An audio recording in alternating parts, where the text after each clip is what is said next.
ठाकुर जी की बड़ी कृपा, जहां एक क्षण के सत्संग को भी कहा जाता है कि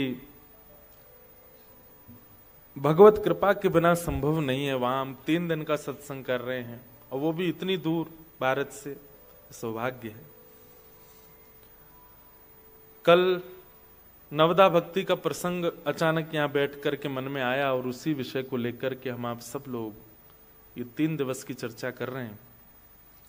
श्रवणम कीर्तनम विष्णु स्मरणम पाद सेवनम अर्चनम वंदनम दास्यम सख्य आत्मनिवेदनम, ये 9 भक्ति।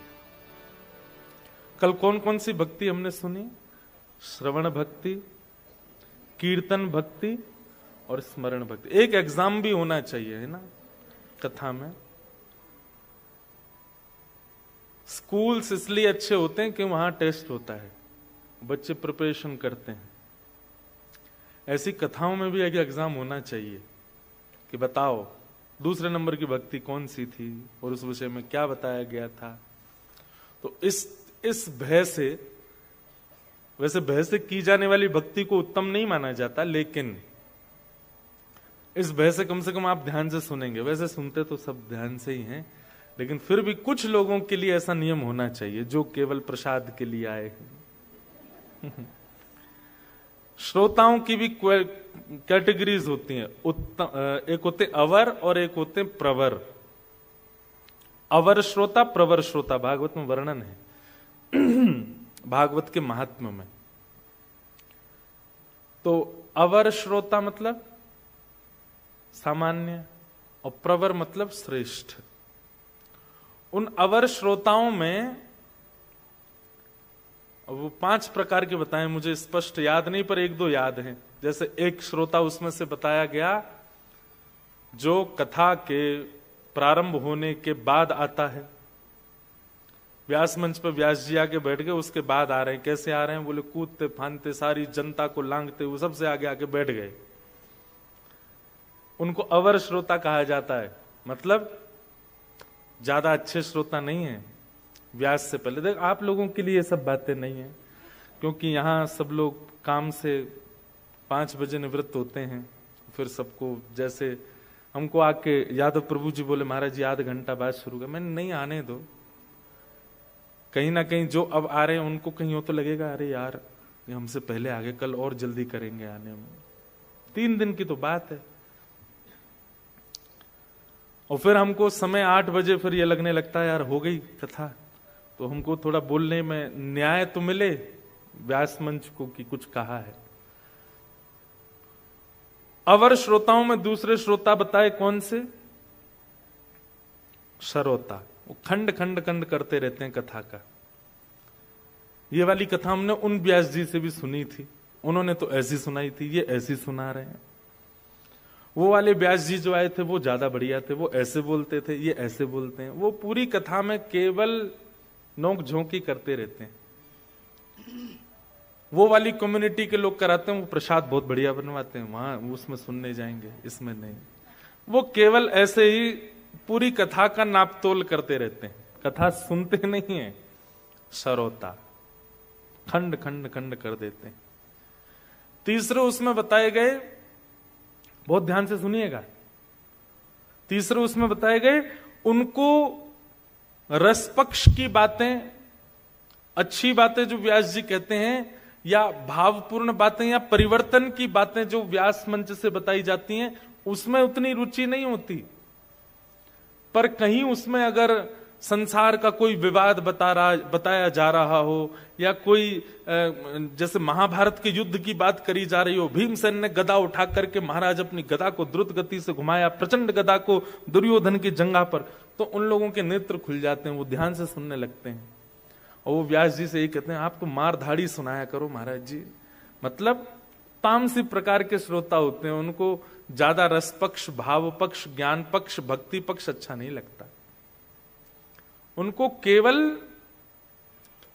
पुरातन बातें, और उसमें भी लड़ाई झगड़ा और थोड़ी तामस, जिससे कुछ सीखा नहीं जा रहा है, केवल सुनकर के आनंद आ रहा है, ऐसी कथा सुनना।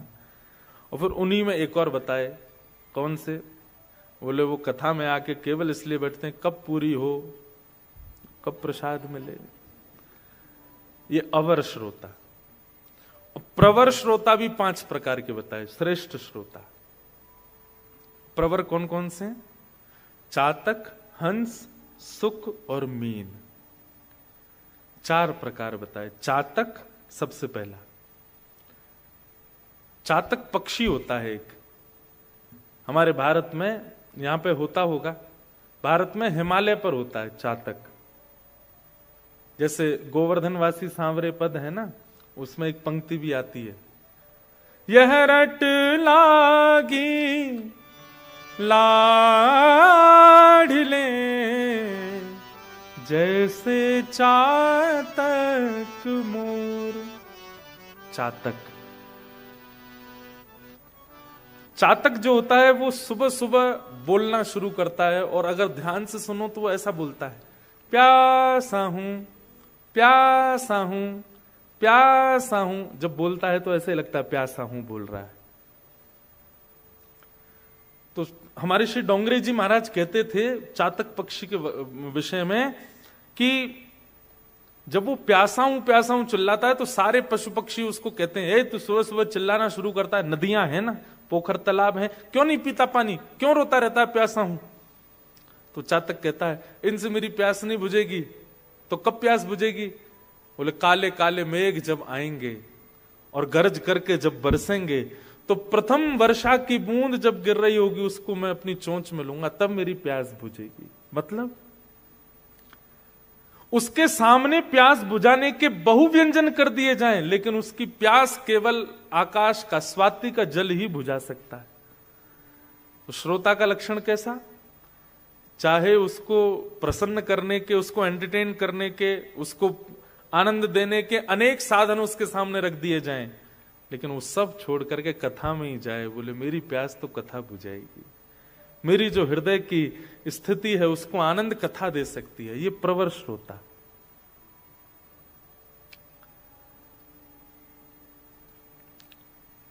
कई बार भारत में कथा होती है ना, तो समय दिया जाता है लोगों को कि इस समय पे कथा करेंगे, तो लोग कहते हैं महाराज जी उस समय पे मत आइए। मैंने कहा क्यों? उस समय पे हमारे सिटी में कोई हॉलीवुड सिंगर, कोई बॉलीवुड सिंगर आ रहा है, कोई ऐसे, वो बोले महाराज जी पूरी जनता वहां जाएगी। अरे मैंने कि जान दो, कथा में प्रवर श्रोता आएंगे, जिनको कथा से ही है जीवन, वो आएंगे। तो प्रवर श्रोता का प्रथम लक्षण चातक। प्रवर श्रोता का दूसरा लक्षण क्या है? हंस।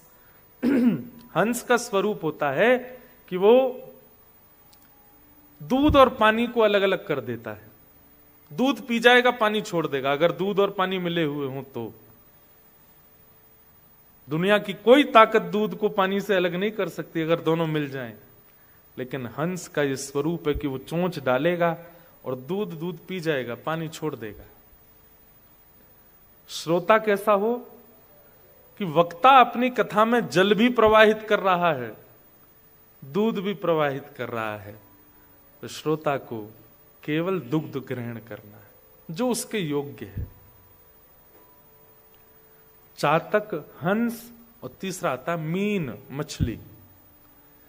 मछली को आप कहो पानी से निकाल करके चल तो उसको दूध में रख देंगे, दूध महंगा आता है, पानी सस्ता है। मछली से आप निवेदन करो, चलो जल से निकल जाओ बाहर, गन्ने के रस में रहना शुरू करो, वो ज्यादा महंगा है, मछली मर जाएगी, लेकिन पानी नहीं छोड़ सकती। कोई भगवत चर्चा से भी अधिक कितना भी रसपक्ष आपके सन्मुख प्रस्तुत कर दे, पर आप भगवत चर्चा का त्याग ना करो। ये मीन, चातक, हंस, मीन और सुक। सुक यानी कि तोता। बोलो तोता राम राम, तोता बोलता है राम राम। ठीक वैसे ही श्रोता जो सुनकर के आए, वो ऐसे याद हो गया कि अब घर जाकर के किसी ने पूछा कथा में गए तो बोले हाँ, क्या सुना, तुरंत बता दिया, ये सुना, ये सुना, ये सुना, ऐसा बताया, ये बताया, वो बताया। पर मोस्टली क्या होता है, घर गए, कथा में गए, क्या हुआ था, कुछ नहीं, वो आई थी, बगल वाली भी आई थी वहां पे, वो भी आई थी, ऐसी वाली साड़ी पहन के आई थी, वो भैया भी आए थे वहां वाले, वो मंदिर वाले पुजारी जी भी आए थे, वो भी आए थे। अरे वो नहीं है, वो उनके पास वो वाली गाड़ी है, ये सब बात है। ये देख के आए कथा में। सुख की तरह जो वक्ता ने कहा वो सुना दिया। अवर प्रवर श्रोताओं के लक्षण। तो ये हम इसलिए कह रहे थे परीक्षा होनी चाहिए, लेकिन ठीक है। नवदा भक्ति में प्रथम 3 भक्ति पर हम चर्चा कर रहे थे, श्रवणम, कीर्तनम विष्णु, और तीसरा था स्मरणम। सबसे पहली भक्ति क्या है? श्रवण। एक बात याद रखिएगा, किसी ने अगर ठाकुर जी को श्रवण नहीं किया वो देख नहीं पाएगा। क्षमा कीजिएगा, आप दूसरी भक्ति में यदि किसी भक्त को ले गए, कीर्तन भक्ति में ले गए, और अभी तक उसको कथा नहीं सुनवाई है, केवल कीर्तन करवा दिया, महामंत्र का जप करवा दिया, या अष्टाक्षर मंत्र का जप करवा दिया, द्वादशाक्षर मंत्र का जप करवा दिया, कीर्तन करवा दिया उससे, लेकिन कथा नहीं सुनवाई, वो जीवन भर भी कीर्तन करने के बाद भी कभी भगवत दर्शन का लाभ नहीं ले पाएगा। इसलिए हमारे यहां शास्त्रों में कहा, तत्श्रवण प्रपठन विचारण परो, पहले सुनो कथा को, उसके बाद कीर्तन में जाओ। कुछ लोगों को एंजॉयमेंट लगता है कीर्तन, तो इसलिए कीर्तन को ही प्रधानता ज्यादा दे देते हैं, सत्संग को नहीं। पहले श्रवण, कथा सुनो, उसके बाद चित्त में कथा से जो ठाकुर जी आए हैं उन्हीं ठाकुर जी का चित्त में धारण करके कीर्तन करो, और कीर्तन करने के बाद स्मरणम। श्रवण और कीर्तन इन दोनों से जब अपने घर को जाओ तो स्मरण करो, कैसा था स्वरूप, कैसा था भाव, कैसी थी कथा, उन सब का स्मरण। स्मरणम, स्मरण बहुत आवश्यक है, याद। आप लोग तीसरी भक्ति बहुत अच्छे से कर सकते हैं, क्योंकि वृंदावन से कोसों दूर हो, नाथ द्वार से किलोमीटरों दूर हो। हम लोग तो वहीं रहते हैं, तो हमारी स्मरण भक्ति में हो सकता है कि उतना भाव ना आता हो, क्योंकि अति सामीप्य स्मरण नहीं होता, स्मरण तो वियोग में ही होता है। आप लोग ठाकुर जी का वियोगात्मक स्मरण कर सकते। वृंदावन चंद का आप जैसा स्मरण शायद भारत वाले नहीं कर सकते। उनको याद आएगी तो पहुंच जाएंगे वृंदावन थोड़ी देर में, पर आप लोगों को तो पूरी योजना बनानी पड़ेगी भारत जाने के लिए। स्मरण भक्ति, श्रवणम कीर्तनम विष्णु स्मरणम पाद सेवनम। अब चौथी भक्ति कौन सी है? पाद सेवनम। बहुत ध्यान से सुनिएगा। पाद सेवनम मतलब ठाकुर जी के अर्चा विग्रह की सेवा। आप सब लोग करते हैं, जो जो यहां बैठे हैं सबके घर में ठाकुर जी हैं। किसी के घर लड्डू गोपाल है, किसी के घर प्रिया प्रियतम है, किसी के घर चित्रपट की सेवा है, किसी के घर कुछ, किसी, सबके यहां ठाकुर जी विराज रहे हैं। पाद सेवनम, पाद सेवन अर्चन भक्ति। नवदा भक्ति में 2 भक्ति ऐसी हैं, वो आपकी इच्छा से प्रकट नहीं होंगी, ठाकुर जी चाहेंगे तो ही मिल सकती हैं। उसमें पहली है पाद सेवनम और दूसरी है सख्य, 8वीं भक्ति। बाकी की सारी भक्ति आप कर सकते हो, पर ये 2 भक्ति नवदा भक्ति में ऐसी हैं जो ठाकुर जी की इच्छा होगी तो ही आप कर पाओगे। उसमें पहली है पाद सेवनम, ठाकुर जी की अर्चन सेवा। इस पर थोड़ा विशेष ध्यान दीजिएगा। आपके घर जो ठाकुर जी विराज रहे हैं उनके पीछे भी उद्देश्य क्या है? क्यों आपने अपने घर पर ठाकुर जी की सेवा विराजमान की है? अब 2 पक्ष हैं, मैं किसी का नाम लेकर के नहीं बोलूंगा, नहीं तो फिर कहीं ना कहीं नाम लेकर के जब बात कही जाती है ना तो लोगों में प्रतिस्पर्धा आ जाती है। एक होता है कि हम किसी के घर गए और उसके घर जाके हमको क्या लगा कि घर में रहते तो ये हैं, इनके बच्चे हैं, ठाकुर जी यहां किराएदार जैसे हैं, ठाकुर जी कोने में हैं। कभी कभी किसी घर में लगता है ठाकुर जी अलमारी में बैठे होते हैं। कहां पे? हम तो बहुत घरों में जाते हैं ना, किसी किसी के घर में ठाकुर जी कबर्ड में होते हैं। वहां ऐसा लगता है कि ठाकुर जी किराएदार हैं, रखे हैं बस किसी कारण से। लेकिन कई घर ऐसे होते हैं जहां घर का स्वामी ही किराएदार लगता है। घर के जो मालिक हैं वो लगता है कि इनका घर नहीं, ठाकुर जी का घर है। जित देखो उत ठाकुर जी विराज रहे हैं, ठाकुर जी की लीला है। मानो बाकी के सदस्य तो उनसे आज्ञा लेकर के घर में रहते हैं। पाद सेवन भक्ति अगर आपको प्राप्त हुई है, मतलब ठाकुर जी आपके घर में सेवा करवाने के लिए आए हैं, अपना बहुत बड़ा सौभाग्य मानिएगा। ऐसी सेवा, ऐसी भक्ति, उसमें सबसे ज्यादा विशेष बात क्या है कि ठाकुर जी को जड़ मत मानिए। अगर आप उनके प्रति जड़ भाव रखेंगे, अष्ट धातु के हैं, मार्बल के हैं, या किसी अन्य सामग्री के हैं, आपसे दोष रोज बनेगा ठाकुर जी की सेवा में। और फिर आप यही समझ लीजिए आप पाषाण को ही पूज रहे हैं, आप ठाकुर की सेवा नहीं कर रहे हैं।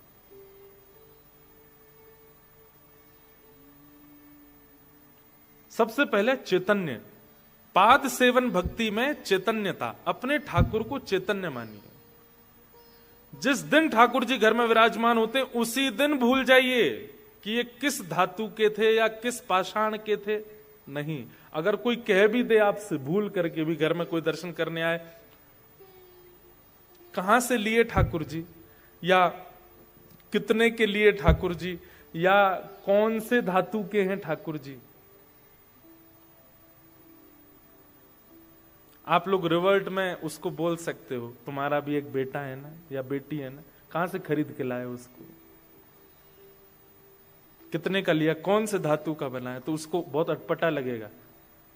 आप ऐसे कैसे बोल रहे हो, तो तुम कैसे बोल रहे हो ठाकुर जी को, तुमने मान भी कैसे लिया, जान भी कैसे लिया कि ये जड़ हैं। ये जड़ नहीं।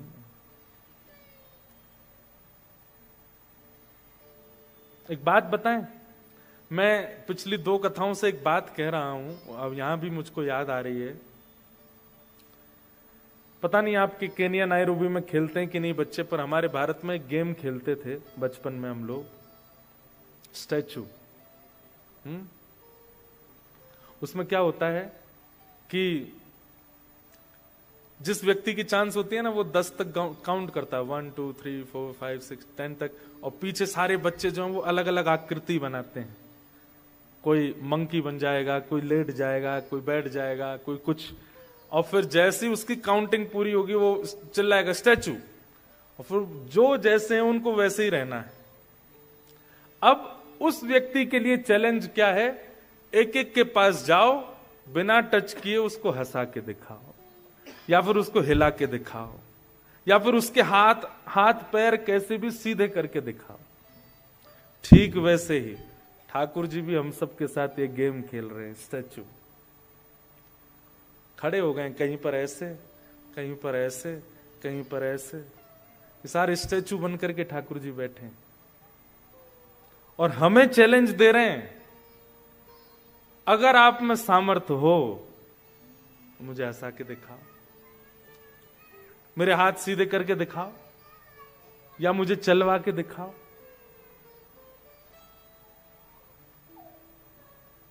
सबसे अच्छी लाइफ है ये।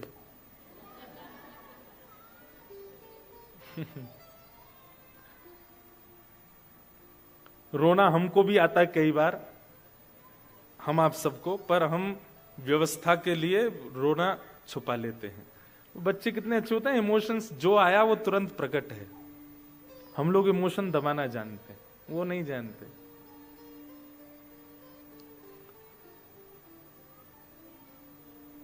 क्या बता रहा था मैं, ठाकुर जी खेल रहे हैं हमारे साथ, और इस गेम में हम सबकी कितनी काउंटिंग्स हैं, 100। ये जो 100 वर्ष का जीवन है यही काउंटिंग है। हर बर्थडे पर आपकी एक काउंटिंग पूरी हो जाती है, और आपको चिंता होनी चाहिए कि अब भी मैं इनको हंसा नहीं पाया। अब भी मैं इनको चलवा नहीं पाया। आप लोग जो इतना एंजॉय करते हैं अपने बर्थडे पे, आपको टेंस होना चाहिए। मीराबाई ने 8 वर्ष के केवल 8 काउंटिंग्स में इनको सचल कर दिया था। गोस्वामी तुलसीदास जी महाराज ने अपनी युवावस्था में साक्षात प्रभु श्री राम को सचल कर दिया था। हमारे रूप सनातन गोस्वामी ने अपने अपने युवा काल में ही वृंदावन में श्री गोविंद देव प्रभु को प्रकट कर दिया, श्री मदन मोहन जी को प्रकट कर दिया। गोपाल भट्ट गोस्वामी जी ने श्री शालिग्राम रूप में से श्री राधारमण लाल जी को प्रकट कर दिया। और हम आज भी स्टैचू के सामने ही खड़े हैं, नहीं कर पा रहे उनको सचल। क्यों? क्योंकि हमारे मन में ये बात ही नहीं है कि ये सचल हैं, हमको ये लगता है स्टैचू ही हैं। कभी अपनी मनस्थिति बदल के देखो। और आपको जाकर के हर मंदिर में, मुझे आज भी 3 मंदिरों में 2 मंदिरों में मैं दर्शन करने गया, मैं कहीं भी जाता हूं मेरी एक ही चिंता होती है ठाकुर जी से। आज भी नहीं आप बोलेंगे कुछ, आज भी नहीं हिलोगे आप, और कितना जीवन निकलेगा। हमारे श्री राधारमण लाल जी, जिस दिन उनका अति विशेष श्रृंगार होता है, ठाकुर जी के दांत दिखने लगते हैं, 2-2 दतुइयां दिखती हैं। मीन्स वो कहीं ना कहीं संकेत कर रहे हैं कि भाई कब से स्टेचू बन के खड़ा हूं, अब तो हंसाओ, अब तो चलाओ, अब तो बुलाओ। नवदा भक्ति में सबसे विशेष भक्ति है अर्चन भक्ति, उस पर हम बिल्कुल ध्यान नहीं देते। मैं आपके घर आकर के तो आपके ठाकुर जी की प्रशंसा ही करूंगा, लेकिन मंच मेरे पास अधिकार है, यहां मैं बैठ करके आपको बता सकता हूं कि आपको क्या क्या परिवर्तन करने हैं अपनी सेवा में। वहां घर पे आऊंगा तो थोड़ी कहूंगा ऐसा करो ऐसा करो ऐसा करो, मैं क्यों बीच की बुआ बनूं। लेकिन ये स्थान है, यहां से मैं बता सकता हूं कि आप क्या सोच सकते, क्या कर रहे हैं, कैसे करना है, क्या विचार। हमारे लाल जी ठाठ से रहते हैं, खूब आनंद से रहते हैं, उनको कोई कष्ट ना हो, कोई दिक्कत ना हो, इसके लिए खूब प्रसन्नता में रहते हैं। और उनके पूरे सुख का विचार किया जाता है, क्या करना है, कैसे करना है। अब अभी जैसे होली के बाद में थोड़ी थोड़ी गर्मी आनी शुरू हो जाएगी, ठाकुर जी के धीरे धीरे वस्त्र कम हो जाएंगे। फिर ऊन ये वेलवेट के होते हैं या साटन के होते हैं, ऐसे श्रृंगार ठाकुर जी को नहीं आएंगे, कॉटन ही जाएगा, क्योंकि ठाकुर जी को गर्मी लगती होगी। एक भक्त हुए जयमल, क्या नाम था, जयमल। ये मीराबाई के चचेरे भाई थे। चचेरे भाई समझते, चाचा के बेटे, चाचा समझते हैं। तो चचेरे भाई थे जयमल। मीराबाई की भक्ति तो सबने सुनी, कभी जयमल की भक्ति सुनो। एक छत्र सम्राट थे जयमल, लेकिन प्रिया प्रियतम की ऐसी भक्ति करते थे, श्यामा श्याम की ऐसी। और अर्चन सेवा, हमारे वृंदावनियों में कीर्तन भक्ति ले रखी है गौड़िया वैष्णव संप्रदाय ने। हमारे वृंदावनियों में प्रसाद की, राग की, भोग की सेवा ले रखी है वल्लभ कुल ने। हमारे वृंदावन में श्रृंगार की और ठाकुर सेवा की जिम्मेवारी ले रखी है राधा वल्लभियों ने। ऐसे बटी हुई है सेवा।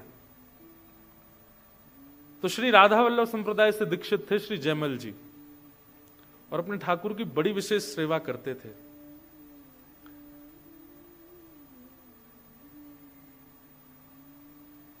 एक दिन वे अपने कक्ष में सो रहे थे और उनको अचानक गर्मी लगने लगी। पहले फैन तो होते नहीं थे, एसी तो थे नहीं, वो कोई द्वारपाल बाहर बैठा बैठा पंखा चलता था, ऊपर वो रस्सी से पंखा चलते रहते थे, ऐसा ही व्यवस्थाएं होती थी। लेकिन जयमल जी को बहुत गर्मी का अनुभव हुआ। तो अब देखिए, ये है अर्चक की स्थिति। उसको जो अपने लिए फील होता है वो अपने लिए नहीं करता तैयारियां, वो ठाकुर जी के लिए करने लगता है। जैसे ही उसको पंखा चल रहा था और रात में सोते सोते जयमल जी को थोड़ी गर्मी सी लगने लगी, तो मन में विचार करने लगे, जब मुझे इतनी गर्मी का अनुभव हो रहा है, मेरे ठाकुर जी को कितना हो रहा होगा।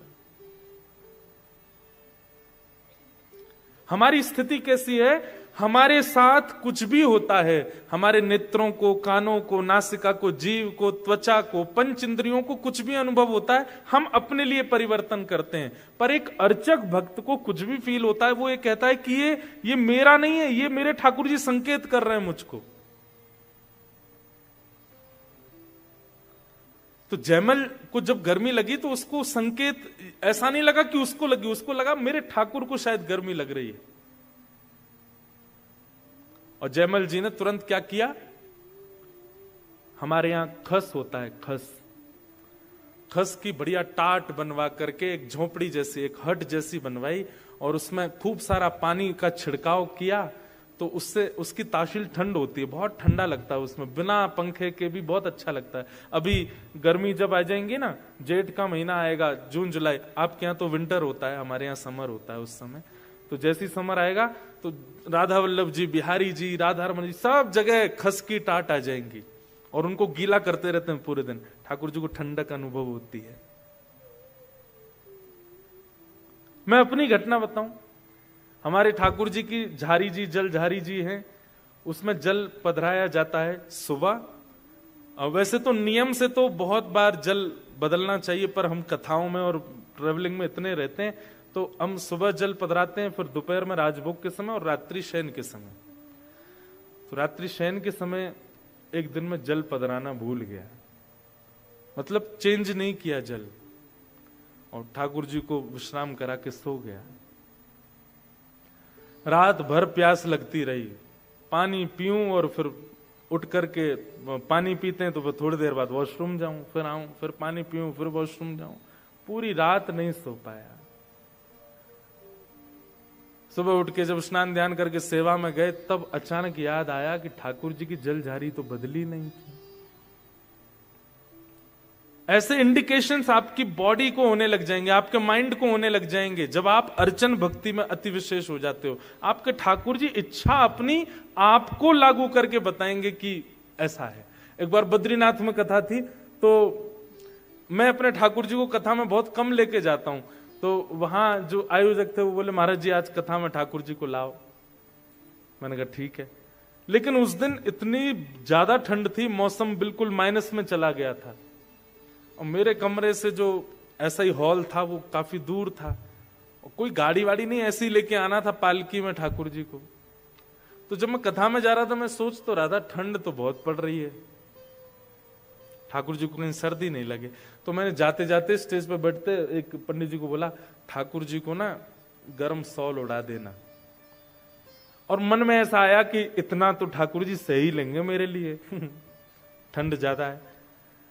आप विश्वास नहीं मानेंगे, ठाकुर जी जैसे ही मंच पर आए और उस दिन की कथा विश्राम होते ही गला चौक, मेरा ही गला बैठ गया, और इतनी ठंड, जाड़ा, रात भर बुखार, खूब दवाई औषधि ले ली लेकिन बुखार उतरा नहीं। ये मैं अपना अनुभव बता रहा हूं। रात में दवाइयां ली, सुबह उठ के दवाई लेने लगा, स्थिति बहुत वैसी हो गई कि अब कैसे कथा करूंगा आज की।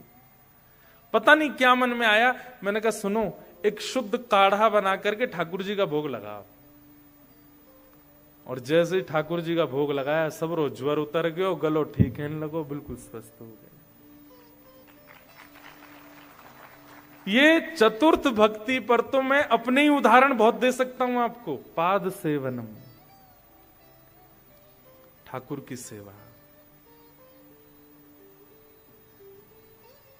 ये कोई पाषाण नहीं है, वे चैतन्य है साक्षात।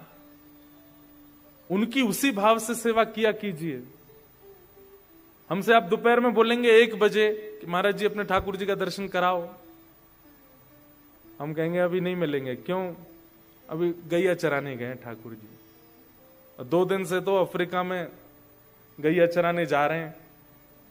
तो हम एक काम करते हैं, ठाकुर जी से यूं कहते हैं, ठाकुर जी गैया मत ले जाइयो, अकेले ही चले जाइयो, यहाँ शेर बहुत हैं।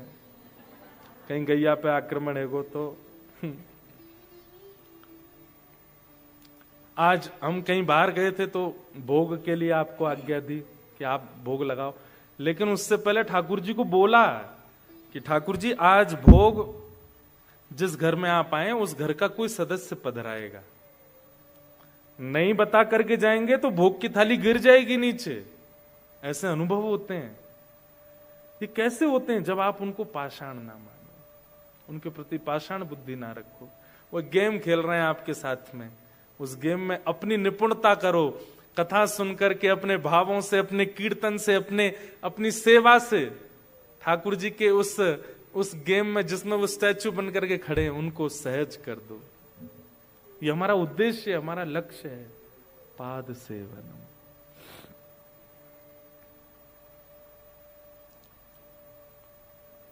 तो जयमल जी का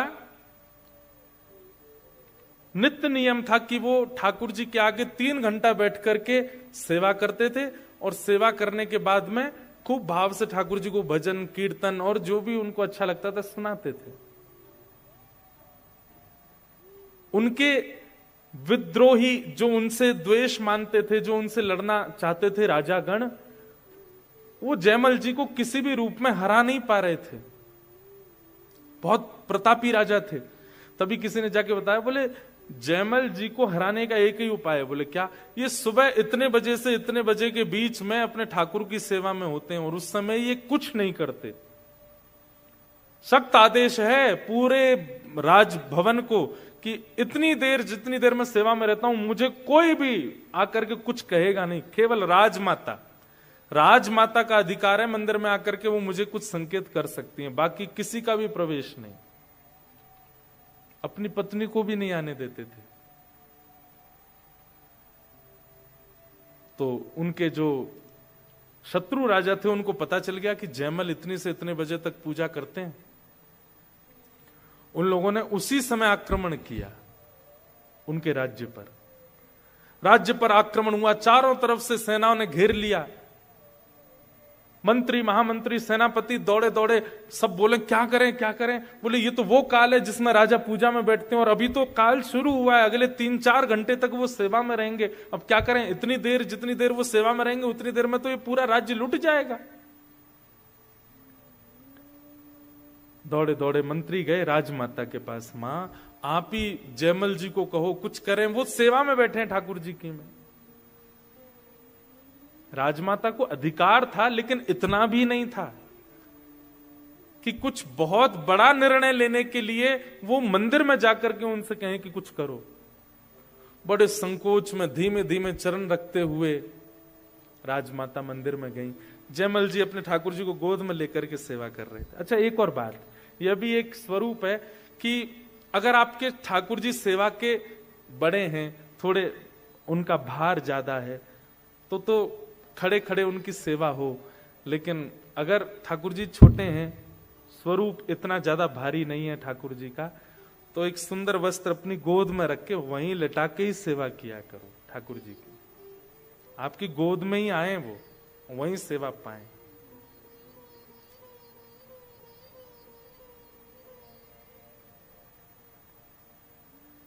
मुझे तो बहुत सारे चरित्र याद आ जाते हैं एक के बाद एक। अब इसी बात पर एक चरित्र याद आया। ओरछा, हमारे भारत में मध्य प्रदेश में एक स्थान है ओरछा। वहां के राजा थे मधुकर शाह। उनकी पति थे कृष्ण भक्त, पत्नी थी राम भक्त। तो पत्नी जो थी ओरछा नरेश की, वो राम जी की सेवा करती थी, खड़े खड़े सेवा करती थी ठाकुर जी की। तो ठाकुर जी बोले, उनके एक दिन स्वप्न में आकर के बोले, आप हमारी 6-6, 7-7 घंटे तक सेवा करती हो, खड़े खड़े सेवा करती हो, तुम्हारे पांव सूज जाते हैं, हमको अच्छा नहीं लगता, आप बैठ के सेवा किया करो। तो जयमल राजा की पत्नी क्या बोली, ठाकुर जी मैं तो सेवा 2-4-5 घंटे आपकी करती हूं, पर आप तो भोर से लेकर रात्रि तक खड़े रहते हो। जब मेरे स्वामी पूरे दिन खड़े रहते हैं तो उनके सामने 4-5 घंटे खड़े होने में मुझे लज्जा क्यों? मैं खड़े खड़े ही सेवा करूंगी। मेरा ये सेवा धर्म नहीं है कि आप खड़े मैं बैठ जाऊं। खड़ी रहती ठाकुर जी के आगे, बैठती ही नहीं थी।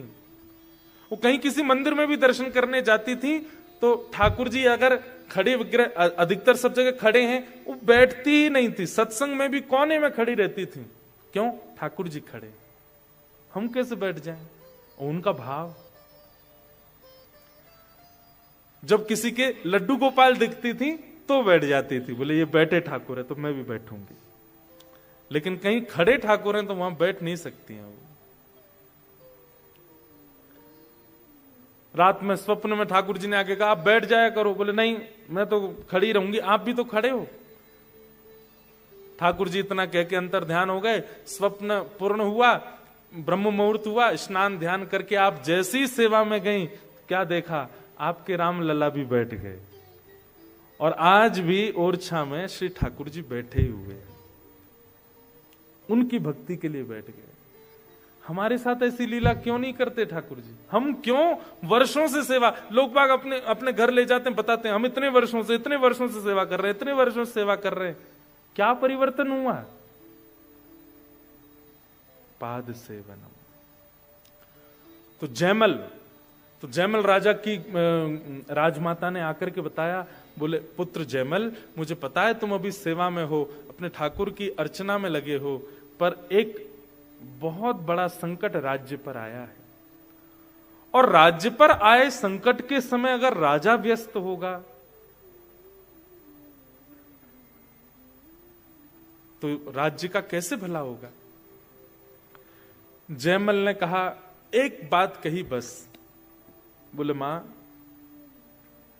इस भवन से बाहर दुनिया मुझे राजा मानती है, पर वास्तव में इस नगर के राजा ये हैं। और ये देख रहे हैं, दृष्टि है इनकी। मैं अपने नियम से पहले नहीं आऊंगा। आपके अंदर ये जड़ भाव इनके प्रति क्यों आया कि ये नहीं देखते हैं, केवल मैं देखता हूं। मैं अगर सेवा में लगाऊं तो इसका मतलब इतनी देर यही देख रहे हैं बाहर, इसलिए आप बिल्कुल चिंता ना करें, चले जाएं। अब राजमाता कहे, मैं क्या कहूं, बाहर सेनापति मंत्री आदि सब खड़े हैं। बाहर जाकर के राजमाता ने कहा, कुछ नहीं, तुम लोग सब बैठे रहो। जयमल तो बोलता है कि उसके ठाकुर देख रहे हैं सब। यहां राज्य के सब लोग, माताएं बहनें अपने घरों में चली गईं, बच्चों को संभालने लगी, सब रोने लगे, चीखने लगे, अब हमारा कुछ नहीं होगा। राजा को कोसने लगे, हम कैसे राजा के सानिध्य में रहती हैं, राज्य पर आए संकट के समय और मंदिर के भीतर जाके बैठ गया है। ये पाद सेवनम की चर्चा चल रही है। ठाकुर जी ने मन में विचार किया, इसका इतना विश्वास है मेरे प्रति और मेरी सेवा इसका सर्वधन है, उसके आगे अगर राज्य भी लुट रहा हो तो इसको कोई दिक्कत नहीं है। आज इसकी रक्षा हम ही करते हैं। और ठाकुर जी ने एक दिव्य रूप धारण किया, एक राजा का वेश धारण किया, किरीट धारण करके, धनुष लेकर के, बाण लेकर के ठाकुर जी घुड़साल में गए और राजा का निज घोड़ा जो था उसी पर ठाकुर जी बैठ गए और घोड़े को लेकर के राजभवन के ऊपर गए और ऊपर जाकर के वहां से पूरी सेना को देखने लगे। सेना को दिख रहा है कि कोई खड़ा है ऊपर छत पर राजभवन के, और वहीं से एक चाबुक मार करके छलांग मारी, सीधे पहुंच गए रणभूमि में, अकेले, कोई भी नहीं साथ में, कोई और नहीं, ठाकुर जी गए। तस्कर से एक बाण भी नहीं निकाला और पूरी सेना को तबाह कर दिया। कैसे? अपने नेत्रों से, केवल अपनी मुस्कान से। सेना आती है लड़ने के लिए, धनुष बाण चढ़ा चढ़ा करके, तलवार उठा करके, और जैसे ही ठाकुर जी के पास पहुंचती है, ठाकुर जी उस सेना को देख करके हंस जाते हैं। जैसे ही हंसते हैं सारी सेना गिर जाती है, मोहित होकर के गिरने लगी। धीमे धीमे धीमे धीमे सारी सेना ऐसी पस्त होती रही। जो मुख्य प्रमुख राजा था उसके पास जैसी घोड़ा लेकर के पहुंचे, वो देखने लगा, बोले ये कैसा अकेला व्यक्ति पूरी सेना नष्ट करता आया है। उसके सन्मुख जाकर के ठाकुर जी ने अपनी भौएं थोड़ी सी हिलाई, अपने मुख की एक मधुर मुस्कान से कुछ, ठाकुर जी एक्सप्रेशन किंग हैं हमारे ठाकुर जी, ऐसे ऐसे एक्सप्रेशन बनाते हैं। हमारे चतुर्भुज दास जी कहते हैं, बंक चितय मुस्काए के सुंदर वदन दिखाए। ठाकुर जी बांके मुस्काते हैं, केवल आधा होठ ऊपर जाता है ठाकुर जी का, उतने में ही तो कल सबके प्राण हरण हो जाते हैं। गोपियां गोपी गीत में, वेणु गीत में क्या क्या नहीं कहती ठाकुर जी के रूप के लिए। अधरम मधुरम वदनम मधुरम हसितम मधुरम चलितम मधुरम।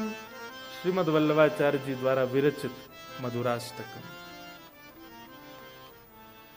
अधरम मधुरम वदनम मधुरम मधुराधिपते अखिलम मधुरम। जैसे किसी भी अत्यंत गुणवान व्यक्ति को आपके सामने खड़ा कर दिया जाए, उसमें भी एक दोष तो आप ढूंढ ही लोगे। वो एक होता है ना, रूप के कॉम्पिटिशन्स होते हैं कई सारे, स्वरूप के, उसमें बहनें भी भाग लेती हैं, भाई लोग भी लेते हैं। हमारे जैसे मिस्टर इंडिया होता है, मिस्टर वर्ल्ड होता है, ऐसे मिस यूनिवर्स और ये सब होते हैं ना। ले आओ पिछले 7 बार की बनी हुई सारी मिस यूनिवर्स और मिस्टर यूनिवर्स को ले आओ, उनमें भी दोष दिख जाएंगे आपको। जिनको पूरे यूनिवर्स का सबसे सुंदर व्यक्ति बताया गया, वो भी दोष युक्त दिख जाएंगे। लेकिन श्रीमद् वल्लभाचार्य जी कहते हैं, कृष्ण में आप एक दोष भी नहीं देख पाओगे। दोष की क्रिया कौन कौन सी होती है? बोले वमितम मधुरम। अब वमित करते समय कोई मधुर कैसे लग सकता है? वमितम मधुरम मतलब मुख में पानी लेके उसको उगलना। बोले वो रूप भी अगर आपने कृष्ण का देख लिया तो पागल हो जाओगे, इतने सुंदर लगते हैं। चलते हैं मधुर, बैठते हैं मधुर, हंसते हैं मधुर, नाचते हैं मधुर, बोलते हैं मधुर, सब कुछ मधुर। इसीलिए कहा मधुराधिपते अखिलम मधुरम। बहुत सुंदर है। ठाकुर जी ने पूरी सेना को अपनी केवल रूप माधुरी से मोहित कर दिया।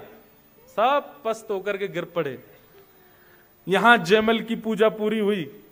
जयमल की पूजा पूरी हुई, तुरंत बाहर आए राजमाता, क्या हुआ? कुछ आक्रमण आदि? बोले नहीं अभी तक तो नहीं हुआ है, लेकिन अब तुम देरी मत करो, जल्दी अपने कवच आदि पहनो, निकल जाओ युद्ध के लिए। पूरी सेना को आज्ञा कर दी, जाइए सब लोग तैयारी कीजिए, द्वार पर जाके खड़े हो जाइए, अब मेरी पूजा पूरी हो गई, अब तक तो ठाकुर जी रक्षा कर रहे थे, अब मैं जाऊंगा युद्ध के लिए, मेरा घोड़ा लेकर के आओ।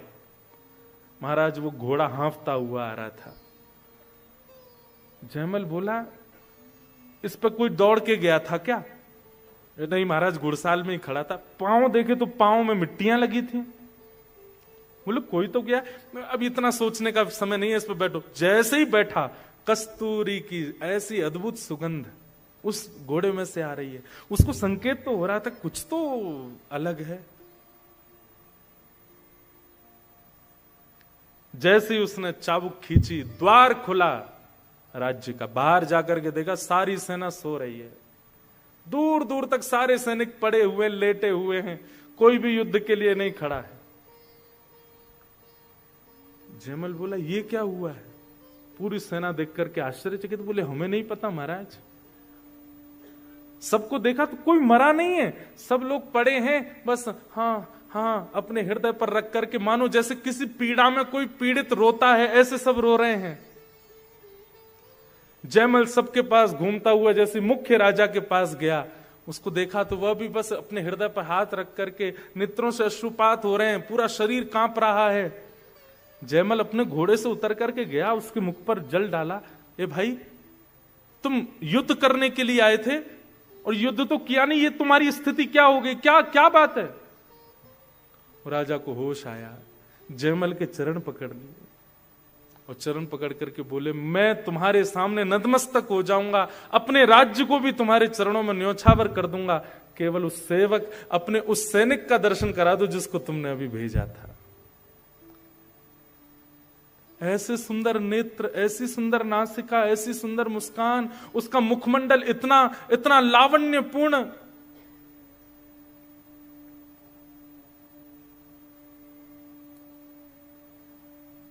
थोड़ी देर में जयमल राजा देखता है कि पूरी सेना रो रही है और राजा के आगे हाथ जोड़ करके भीख मांग रही है कि एक बार उस सैनिक का दर्शन करा दो जिसको तुमने भेजा था।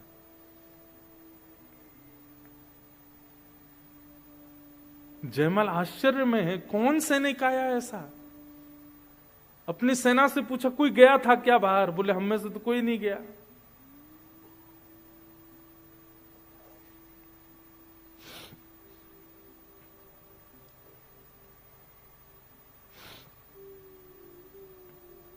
पूछने लगा कुछ तो बताओ, भेष कैसा था, श्रृंगार कैसा था, आकृति कैसी थी?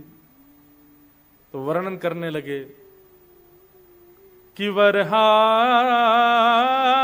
पीड़म आहा नटवर वपु कर्णयो कर्णकारम।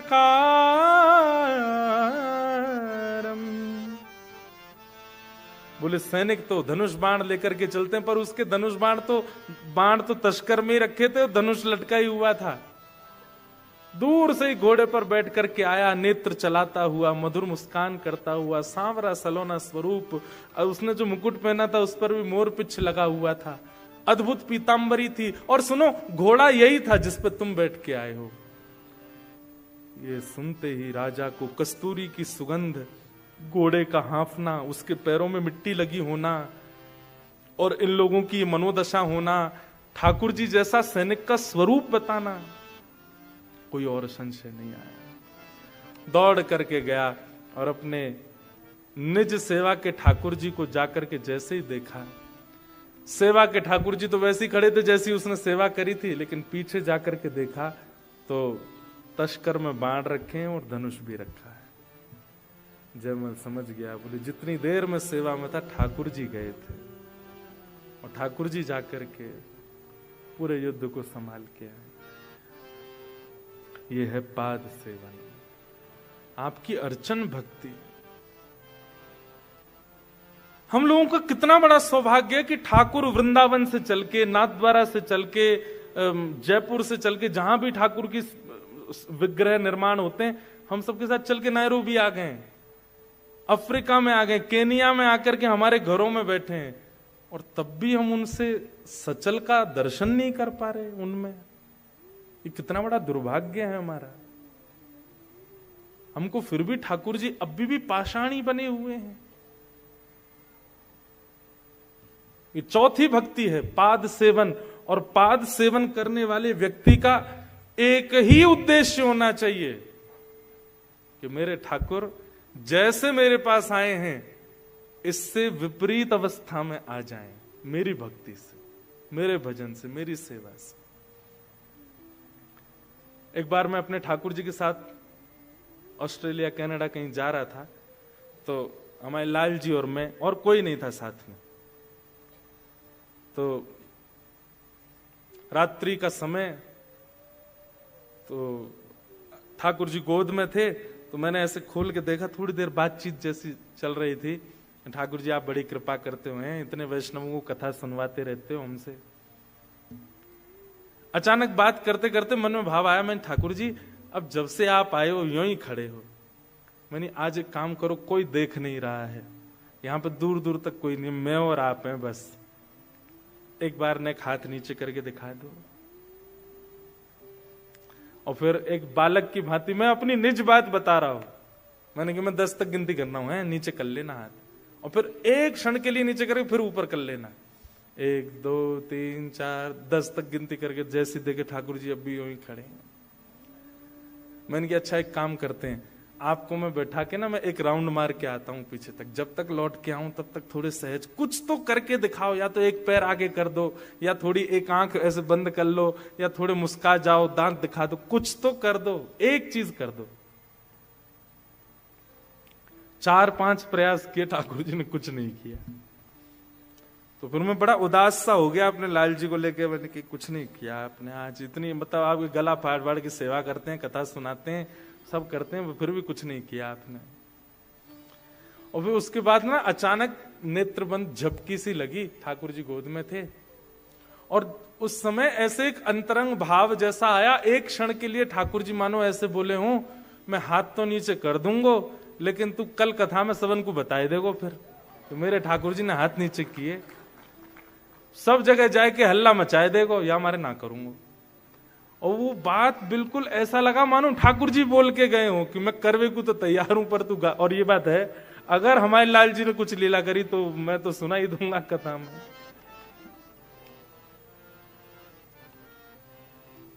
भैया ठाकुर जी सेवा में आए हैं, आपसे सेवा करा रहे हैं, और उस सेवा को सौभाग्य मान करके आपका आज से एक ही उद्देश्य होना चाहिए, हम अगली साल फिर आएंगे नायरोबी। सुनो तो, बात तो सुन लो पहले, अभी डेट फाइनल नहीं हुई लेकिन आएंगे। अगली साल तक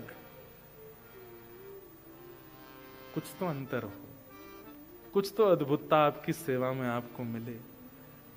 केवल वही जो वर्षों से चली आई वही करते रहे तो फिर क्या भावना। भले ही ठाकुर जी अपने अंग प्रत्यंगों में परिवर्तन ना करें, पर आपकी स्मृति में, आपके स्वप्न में, आपके चिंतन में, आपके भाव में, आपके कहीं ना कहीं वह अनुभव होना चाहिए। 1 वर्ष का समय आपके पास, करो ठाकुर जी की ऐसी सेवा की कुछ अद्भुतता हो। उसमें उद्देश्य एक ही रखिएगा। पहली बात, पाषाण मत मानिए। ठाकुर जी पाषाण नहीं है, वो साक्षात ठाकुर जी। हमारे ब्रज की एक कथा है, एक महात्मा गए और अपने झोला रख के और यमुना स्नान करने लगे तो 2 माताएं, ब्रज की माताएं, भोली भाली माताएं, भोले तो होती हैं। अच्छा, अर्चक सेवा में एक चीज और, आप जितने चतुर बन के सेवा करोगे उतनी सेवा में आपसे त्रुटियां होती रहेंगी। सेवा तो आप बड़े सौम्य होकर के, भोले होकर के, जैसे सेवा में एक नियम होता है कि हाथों में इत्र लगाओ, इत्र के बाद स्पर्श करो, हाथ धोकर के स्पर्श करो, अच्छे वस्त्र में स्पर्श, ये तो बाह्य रूप है, लेकिन हृदय भी बहुत कोमल बनाओ। ठाकुर जी को कहीं श्रम ना हो जाए आपके स्पर्श से, उसके लिए बहुत भोले हो जाओ, बहुत सीधे, प्रसन्नता में ठाकुर जी के आगे जाओ, बिल्कुल भी उदासी आपके मुखमंडल पर नहीं होनी चाहिए। बहुत सेवा के बड़े नियम हैं, लेकिन ये मैं बताऊं वही पालन नहीं करने हैं। आप केवल ठाकुर जी को चैतन्य मान लीजिए, अपने आप आपके पास भाव आते जाएंगे और आप करते जाओगे।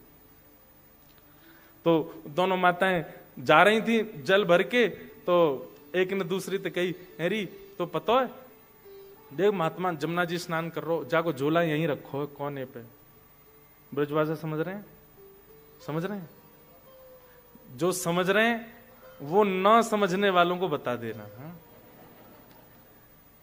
भैया ब्रजभाषा बहुत प्यारी भाषा है, हम तो हमारे लाल जी की भाषा यही में बोलेंगे। तो एक गोपी दूसरी तो बोली, यानी तो पतो देख महात्मा स्नान कर रहा है जमुना जी में, और जाको झोला धरो किनारे पे। मैंने सुनिए ये महात्मा के झोला में ही भगवान बैठे रहे। तो एक बोली, अरे सखी मो दर्शन करा दे। चल तो कराऊं दर्शन। महात्माओं को झोला में यही सब होता है, जैसे झोला खोल करके निकाली, करताल निकल आई, माला निकल आई, कुछ ग्रंथ निकल आए, कुछ भेंट दक्षिणा निकल आई। एक छोटा सा एक डिब्बा था, वो डिब्बा निकालो, जैसे डिब्बा खोलो तो वहां में ऐसे लड्डू गोपाल बैठे थे। तो पहली सखी ने खोली, देख देख दिख जे बैठे भगवान। तो दूसरी इतनी भोली, वो कहा बोली, अरे या बाबा निष्ठुर ने डब्बा में भगवान धर दिए, ठाकुर जी के हाथ पांव टेढ़े है गए। और लड्डू गोपाल नहीं देख रहे, वो कह रही है ठाकुर जी के हाथ पांव टेढ़े है गए, डिब्बा में धरवे थे। सुन ये ठाकुर जी बाहर निकाल, मुंह पे घी धरो, मैं इनकी मालिश करूं, हाथ पांव सीधे करूं। और वो मालिश निकाल के लड्डू गोपाल जी के पांव दबा रही है। ये बाबा, अरे बाबा जन कौन से नरक में जाएगो, ठाकुर जी के हाथ पांव टेढ़े कर दिए तेने। और ऐसे कर करके, अरे लाला सीधो है जा, अरे लाला सीधो, अरे गोपाल सीधो है जा। उस सहज सी, अनपढ़ सी, गवार सी उस गोपी के जरा से घी के लेपन से लड्डू गोपाल के हाथ पांव सीधे हो गए। और सीधे जैसे ही भय दोनों, अरे देख कैसा सुंदर है, सीधो है गो ठाकुर, जय हो, ले तू प्रणाम कर ले। इतने में बाबा निकल गए, क्या कर रही हो? तो तुरंत ठाकुर जी यथावत रख के और डिब्बा डिब्बा बंद करके भागी। महात्मा दौड़े दौड़े आए तो देखा सब सामग्री बाहर पड़ी है, डिब्बा आधा सा खुला रखा है, बंद नहीं हो रहा था क्योंकि ठाकुर जी सीधे हो गए। महात्मा ने सब सामग्री रखी, ठाकुर जी को डिब्बा उठा करके जैसे ही खोल के देखा तो ठाकुर जी सीधे खड़े। ये देख करके वो महात्मा आश्चर्यचकित हो गए, ये कैसे हो सकता है? मैं 40 वर्षों से लड्डू गोपाल की सेवा कर रहा हूं, ये हाथ पांव सीधे कैसे हो गए इनके? दूर खड़ी थी दोनों, नतमस्तक हो गए, प्रणाम किया उनको जाकर के। 40 वर्षों से अप्रश्न सेवा, महंगे से महंगे इत्र लगा करके, चंदन घिस करके, वेद मंत्र सुना के, पाठ सुना करके, कथाएं सुना करके, यमुना गंगा जल सब में स्नान कराया, ठाकुर जी ने कभी अनुभव नहीं कराया। तुमने ऐसा क्या किया कि ठाकुर जी सीधे है गए? वो सीधे है गए मतलब, बाबा तू बड़ा निष्ठुर है, तेने वह डिब्बा में धर दिए ठाकुर जी, तो हमें तो लगी डिब्बा के कारण ठाकुर जी ने हाथ पांव ऐसे कर लिए अपने, हमने घी लगाया और ठाकुर जी सीधे है गए। तो पाद सेवन में पहली वस्तु क्या चाहिए? अपने ठाकुर के प्रति जड़ भाव नहीं। और दूसरा क्या चाहिए? तन की शुद्धता, वस्त्रों की शुद्धता, हाथों की शुद्धता, ये तो है ही, पर मन की, और मन की शुद्धता केवल एक है, जितने सीधे, जितने भोले, जितने सहज, उतनी अच्छी सेवा ठाकुर जी की। आप जितने चतुर बन के सेवा करेंगे, सेवा आपसे नहीं होगी। अच्छा देखो, अगर पूर्व जन्म का संयोग नहीं होगा तो ठाकुर जी आकर के भी चले जाएंगे। और कैसे कैसे लोग हैं दुनिया में, कई लोग तो ऐसे भी हैं, वो ठाकुर जी की सेवा ले आते हैं और फिर सेवा लाके फिर कुछ दिन बाद वृंदावन में छोड़ आते, हमसे सेवा नहीं हो रही। और कई लोग तो इसलिए छोड़ देते, हमसे ऑनियन गार्लिक नहीं छोड़ा जा रहा, बताओ, तो भगवान ही छोड़ दिए। उनसे बड़े हैं, आपके टेस्ट बर्ड्स इतने खतरनाक हैं कि आप ठाकुर जी को ही छोड़े आए। पाद सेवनम, अर्चन भक्ति बहुत सौभाग्य से मिलती है।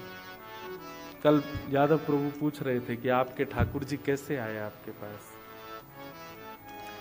अब इसका अगर आध्यात्मिक उत्तर देना है तो मीराबाई जो कह रही हैं, ये तो आवत प्रेम के मोल, लेकिन फिर भी आपका विश्वास प्रगाढ़ हो इस बात पर, इसलिए सुनाऊं। हमारे लाल जी कल पधारेंगे कथा में लाएं, लेकिन उसके लिए आप सब लोग जहां बैठे हो वहीं रहना, पास नहीं आना, ज्यादा डर जाएंगे बेचारे। वैसे अफ्रीका में ठाकुर जी को डरवे की जरूरत नहीं है, यहाँ के लोगों को वर्ण और लाल जी को 100 ही है। वो भी कृष्ण वर्ण के हैं और यहाँ भी सब कृष्ण वर्ण के हैं। आप लोग तो फिर भी गौर वर्ण हो। पर मीराबाई का एक स्वभाव था, वो किसी कृष्ण वर्ण व्यक्ति को देखती थी ना तो उसके पास जाकर के रोने लग जाती थी। तो वो कहता, आप रो क्यों रही हो? बोले, तुमको कृष्ण ने किसी रूप में तो चुना, अपना वर्ण दे करके चुना। देखो, अगर कभी मीराबाई वैसे तो नहीं आती, कभी अफ्रीका आती तो यहाँ के लोगों को कहती, आप लोग कितने भाग्यशाली। क्यों? ठाकुर जी ने अपना वर्ण आपको दिया है। लेकिन बंधुओं, ठाकुर जी की कांति भी कृष्ण है। और कृष्ण शब्द का अर्थ कहीं ना कहीं जो आकर्षण करता हो, कर्षतीत कृष्ण, जो कर्षण करे, खींचे अपनी ओर, वो कृष्ण है। श्री विल्लु मंगल जी, कल मैं चरित्र जरूर थोड़ा सा कहूंगा विल्लु मंगल जी का। विल्लु मंगल जी कृष्ण करणामृत ग्रंथ में एक बात कहते हैं, एक जगह श्लोक में कहते हैं कि ठाकुर जी का वर्ण कैसा है। बहुत ध्यान से सुनिएगा, ठाकुर जी कैसे हैं? वो जितने अंधेरे में जाते हैं उतने ज्यादा सुंदर लगते हैं। वो जितने प्रकाश में रहते हैं ना, प्रकाश में कोई देख ले तो बहुत सुंदर है ही, पर वो जितने सघन वन में जाते हैं, जितने सघन कुंज में जाते हैं, जितनी सघन कंदराओं में, सघन मतलब घनी, जहां सूर्य का प्रकाश ना पहुंच रहा हो। हमारी किशोरी जी, हमारी ठाकुर श्री लाडली जी राधा रानी, वो ठाकुर जी से कभी सूर्य के प्रकाश में नहीं मिलती हैं, कुंज में ही मिलती हैं। इसलिए हमारे वृंदावन बिहारी लाल का असली नाम क्या है? कुंज बिहारी, जो कुंजों में ही रहे। आप बिहारी जी में देखोगे मंदिर में खूब चकाचौंध है, सारी लाइट्स लगी हैं, लेकिन गर्भगृह में आज भी दिया ही जलता है। और बिहारी जी में ऐसी मान्यता है कि वहां पर प्रयास किया तो लाइटें सारी बंद हो गई, फूक गई, जल नहीं पाती हैं, गर्भगृह में एक लाइट नहीं चलती, ठाकुर जी दिए में ही बैठते हैं। क्यों? कुंज बिहारी है ना, किशोरी जी के ठाकुर जी, किशोरी जी ठाकुर जी को कुंज में ही देखती हैं, सघन वन में ही देखती हैं, जहां सूर्य की किरण ना पड़ रही हो। ठाकुर जी का वहां सौंदर्य और ज्यादा अद्भुत हो जाता है। ये निकुंज की चर्चा है।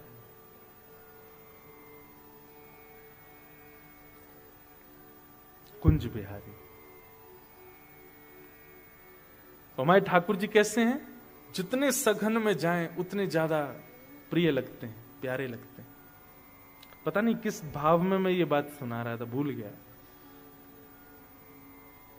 हाँ, ठाकुर जी का वर्ण कैसा है, कांति कैसी है? कृष्ण कांति। तो कल प्रयास करेंगे कि लाल जी आए, पर हमारे लाल जी इतने छोटे से हैं, आपको दिखेंगे नहीं दूर से। तो देखेंगे कोई व्यवस्था ऐसी स्क्रीन की लगेगी तो दर्शन हो सबको। और हमारे ठाकुर जी की एक बात और है, वो पूरी कथा में नहीं बैठते, पूरी कथा नहीं सुनते। वो आएंगे कथा जब विश्राम हो रही होगी तब आते हैं। तो हमारे लाल जी कैसे मिले? आज जिस कथा में मैंने एक पद का जिक्र किया था, गोवर्धन वासी सांवरे तुम बिन रहो न जाए। बंधुओं, ये पद नहीं है, ये साक्षात भगवत प्राप्ति का मंत्र है। ये हम खुले मंच से कह रहे हैं आपसे। दर्शन को नैना तपे, वचन सुनन को कान, मिलवे को हियरा तपे, हिय के जीवन प्राण, गोवर्धन वासी सांवरे, गोवर्धन वासी। ये हमारे पूज्य नाना जी पंडित श्री कृष्णलाल शास्त्री, उन्होंने ये पद मुझको पहली बार सुनाया और मुझसे कही, लाला तो पे इतना बढ़िया गौरव है, वैष्णवन के काजे या पद को रिकॉर्डिंग करवा। हमने गा दिया। गा करके पुष्टि मार्गीय वैष्णव, तो ऐसा कोई पुष्टि मार्गीय वैष्णव होगा ही नहीं जिनके घर में ये पद नहीं चलता। सब सुनते हैं और सब हमारे वृंदावन के रसिक भी खूब इस पद को सुनते हैं, गाते हैं। तो मैंने कही, नाना जी आप पद में ऐसो कहा विशेषता, आपने इतने लाखों पदों में यही पद मुंह को क्यों दियो? बोले क्योंकि या पद को ठाकुर जी ने वरदान दियो है कि जो भी या पद को नित्य गावेगो एक दिन मेरी प्राप्ति करेगो। तो नाना जी की मैंने कि ऐसे तो बहुत स्तुतियों को, बहुत कथाओं को ऐसा वरदान मिला हुआ है, पर नाना जी की वो बात सार्थक हुई 2019 में, नाना जी के भगवत धाम गमन के बाद। तो हमारे यहाँ ऐसा नियम है कि वल्लभ कुल में जब किसी का ब्याह होता है ना, तो वो लोग प्रथम दर्शन श्रीनाथ जी का करने जाते हैं। तो हमारी सबसे छोटी बहन, मुझसे 3 बड़ी बहन है, तो उनमें सबसे छोटी वाली का ब्याह वल्लभ कुल में हुआ है। तो उनका नियम है कि वो नाथ द्वार जाते हैं दर्शन करने के लिए श्रीनाथ जी। आज से 500 वर्ष पहले अजब कुमारी नाम की एक भक्त थी, उसके लिए ठाकुर जी गिरिराज जी से नाथ द्वारा राजस्थान आ गए और वहीं आकर के विराजमान हो गए। तो नाथ द्वारा दर्शन का उनका प्रस्ताव, मुझे भी फोन आया, बोले कि हम सब जा रहे हैं, आप भी चलो। पहली बार दर्शन करने गया था नाथ द्वार।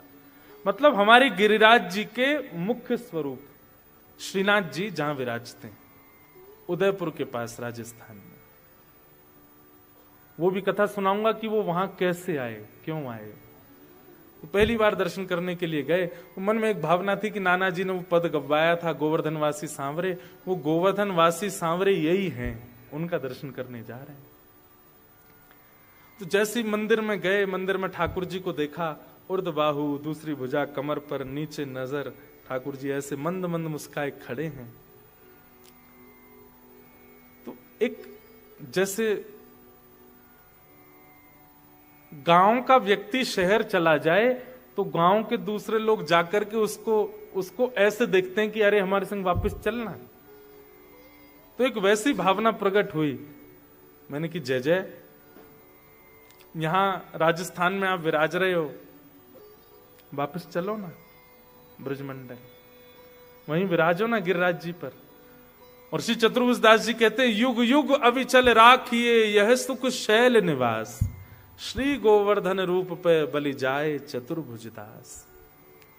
युग युग अविचल राखिए, हे नाथ आप गिरिराज जी को कभी मत छोड़ना। इसलिए आज भी श्रीनाथ जी के चारों तरफ गिर कंदरा है, इन्हीं के साथ ही रहना।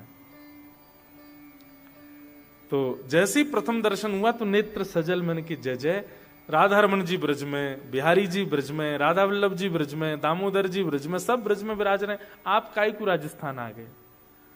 और चलो पहले आ भी गए होंगे, अब वापस चल दो हमारे संग। बस वो भाव था। तो जैसे मंदिर से निकल के बाहर आए तो एक दुकान पर कथा चल रही थी, मेरी ही। मैंने कही मेरी कथा कौन सुनो भैया, उस समय हमको इतना लोग जानते भी नहीं थे। तो मैं सुनते सुनते पहुंच गया, मैं कौन सुन रहा है कथा। तो एक मूर्तिकार जो ठाकुर जी का विग्रह बनाते थे, उनकी दुकान पे वो कथा चल रही थी। मैं जाके खड़ा हुआ, उन्होंने जैसे ही देखा, एक बार देख करके फिर दोबारा देखा, बोले ये आपकी कथा चल रही है ना? मैंने कहा जी कथा तो हमारी चल रही है। अरे अरे आइए आइए, ये बैठिए बैठिए, खूब खूब। और वो बिल्कुल जैसे एक्साइटमेंट में व्यक्ति पैर कहीं धरता है, जाता कहीं, बोलता कुछ, होता कुछ, ऐसी स्थिति हो गई उनकी। वो पहली बार था मेरे लिए कि मुझे देख के कोई इतना भावुक। उसके बाद बोले आपकी एक वस्तु मेरे पास है। क्या? दौड़ करके भीतर गए और एक लाल कपड़ा में लपेट करके हमारे लाल जी लेके आए और ला करके मेरी गोद में पकड़े, बोले ये हैं आपके। और जैसे ही मैंने खोल करके देखा, गिरिवर धारण स्वरूप ठाकुर जी का, श्रीनाथ जी स्वरूप। तो दो बातें आई मन में एक साथ। पहली बात क्या आई कि मैं अभी अभी मंदिर में बोल के आया हूं कि मेरे संग चलो, और ठाकुर जी आ गए। और दूसरी बात नेगेटिव आई, क्या? अब इनको कहां रखूंगा मैं, इनकी सेवा कैसे करूंगा? मुझे तो सेवा आती नहीं, मुझे तो श्रृंगार आता नहीं, मैं तो रामानुज संप्रदाय का बालक हूं, पुष्टि मार्ग की सेवा कैसे करूंगा ठाकुर जी की? तो मैंने एक बार तो पास, मतलब स्थिति यह है कि हाथ आगे बढ़ नहीं रहे हैं वापस देने को, और ले जाने के लिए मैं उठ भी नहीं पा रहा हूं, क्या करूं ऐसी स्थिति। मैंने कहा भैया ये कैसे मैं सेवा आदि? बोले ये सामान्य नहीं है। मैंने वो तो सामान्य तो कोई भी ठाकुर नहीं है, पर मैं कैसे सेवा? बोले सुनिए, आपकी प्रथम कथा हुई थी द्वारिका में। मैंने कहा जी। बोले उस कथा में प्रथम दिन से ही मैंने इनका निर्माण करना शुरू किया, और 7वें दिन जिस दिन आपकी कथा पूरी हुई, उस 7वें दिन तक ठाकुर जी का मुखमंडल बन चुका था। तब मैंने प्रण लिया था कि मेरे सारे विग्रह तो जो खरीदेगा उनके पास जाएंगे, पर ये इनकी कथा सुनकर के बने हैं, ये इन्हीं के पास जाएंगे। 2015 में ठाकुर जी का स्वरूप बना, और मेरे पास कब आए? 2019 में। इतने दिन तक ठाकुर जी प्रतीक्षारत रहे, और 2019 से आज 2025 सेवा करा। कैसे सेवा हो रही है, कैसे सब बन रहा है, ठाकुर जी जाने। पर उद्देश्य एक ही लेके चले हैं, क्या? कि हे नाथ, आप जैसे मिले थे वैसे ही नहीं रहोगे, हर क्षण आप में परिवर्तन मुझे दिखना चाहिए। और आप सबको तो नहीं दिखा पाऊंगा, पर जिनके यहां मैं रुका हूं उनको दिखाऊंगा। आज पहले दिन की सेवा का स्वरूप और आज की सेवा का स्वरूप। ठाकुर जी गोलमोल है गए, मोटे है गए, गाल निकल आए बाहर। ठाकुर जी के ये डोले शोले बढ़िया, पेट वेट भी बाहर आ गया, मोटे पाम है गए। सुख मिलता है चित्त को, पाद सेवनम, ये चौथी भक्ति है। सौभाग्यशाली आप लोग कि आपके घर ठाकुर जी सेवा करा रहे हैं, बस उस सेवा का उद्देश्य प्रमुख मान लीजिए। श्रवणम कीर्तनम विष्णु स्मरणम पाद सेवनम।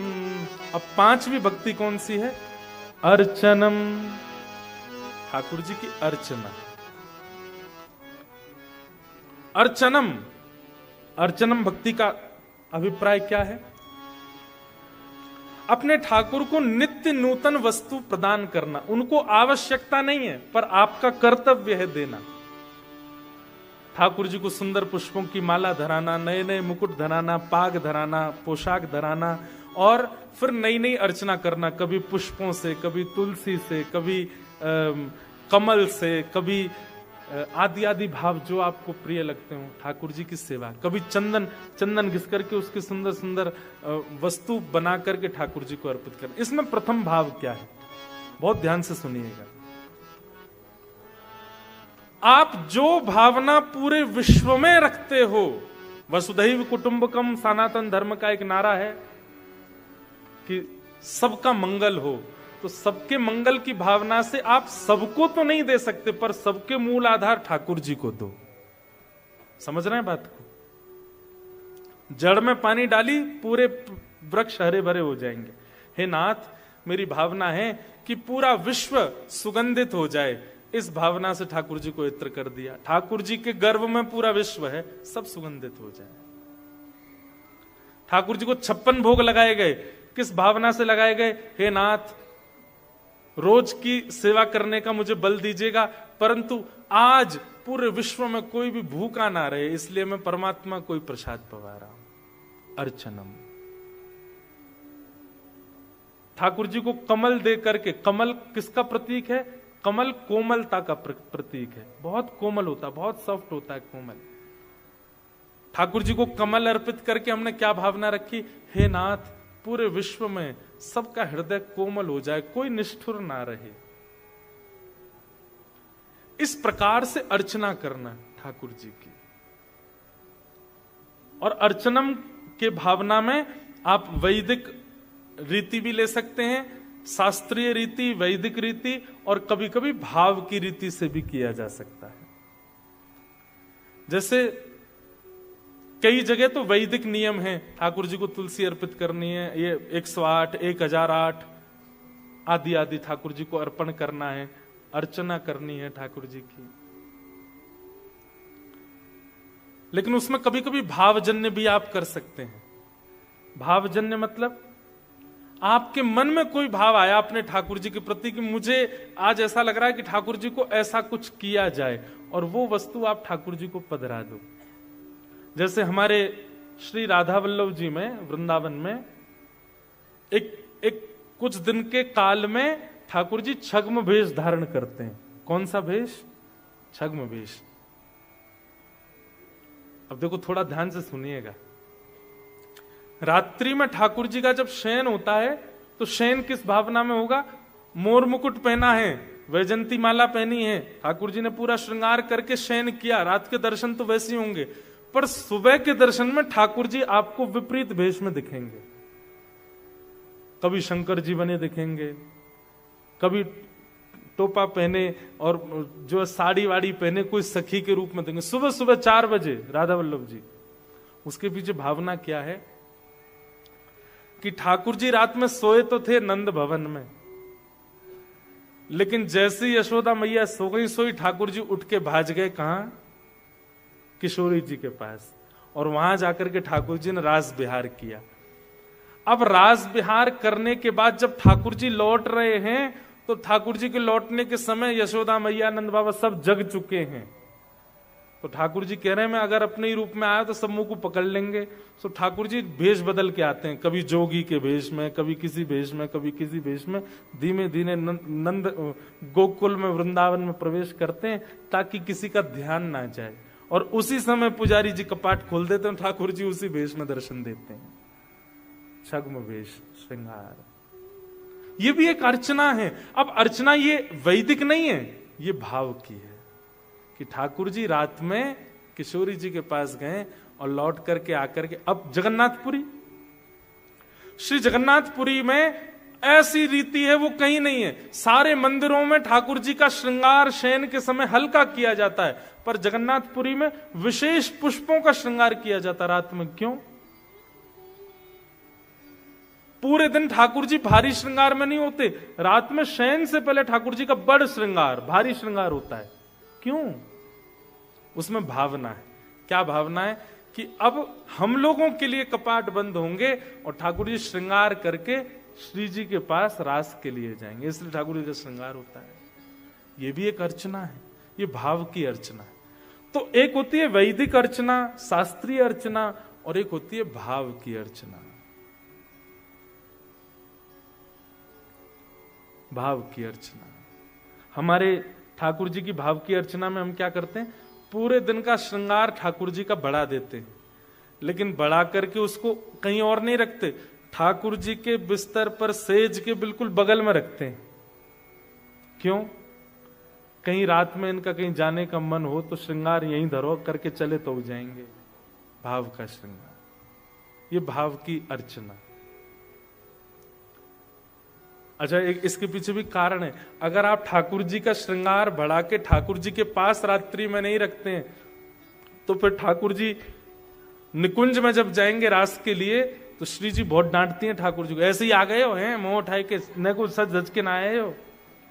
तो कहीं ठाकुर जी को ज्यादा डांट नहीं पड़ जाए, इसलिए पास में ही श्रृंगार धर दो। ये भाव की अर्चना है ठाकुर जी की। ये सब अर्चना के स्वरूप हैं। अर्चन में एक चीज और, भोग सामग्री भी अर्चना है ठाकुर जी की। आप ठाकुर जी को क्या पवाते हैं? कई बार हम आधुनिक वस्तु बना करके ठाकुर जी को पवाते हैं, पिज्जा, पास्ता, बर्गर आदि आदि। हमारी एक बात सुनिएगा, वृंदावन सेवा रीति में तो अगर भोजन का स्वरूप भी सुंदर नहीं है तो भी ठाकुर जी को नहीं पधराना चाहिए। आप अपने लिए खा लीजिए बना करके जो बना के खाना है, पर ठाकुर जी को तो दूर से ही दिखाए दो, भोग मत लगाओ। क्यों? क्योंकि स्वरूप उसका ठाकुर जी के अनुकूल नहीं है। हमारे लाला कैसे ग्वारिया है बेचारो, पिज्जा कैसे खाएगा? और पिज्जा उठाते होंगे, पहले तो देखते होंगे जी कैसी रोटी है, सबरो साग जई पे धर दियो है, और फिर जब पाते होंगे और वो चीज खिंचती होगी, ए मधुमंगल कैंची लेके काटदारी है, कैसा लंबो खिंच रहा है।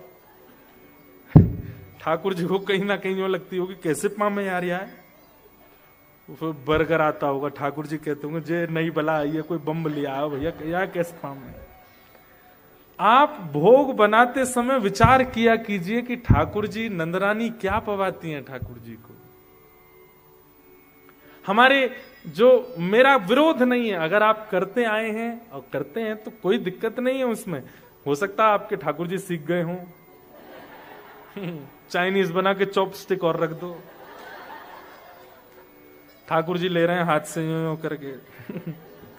लेकिन हमारे ब्रज में जो सेवा का स्वरूप है वो आज भी पुरातन है। यशोदा मैया के भाव से ही ठाकुर जी को भोग धराया जाता है। आपको पता है कई मंदिरों में बैगन का भोग नहीं लगता, कई मंदिरों में लगता है, कई जगह नहीं लगता।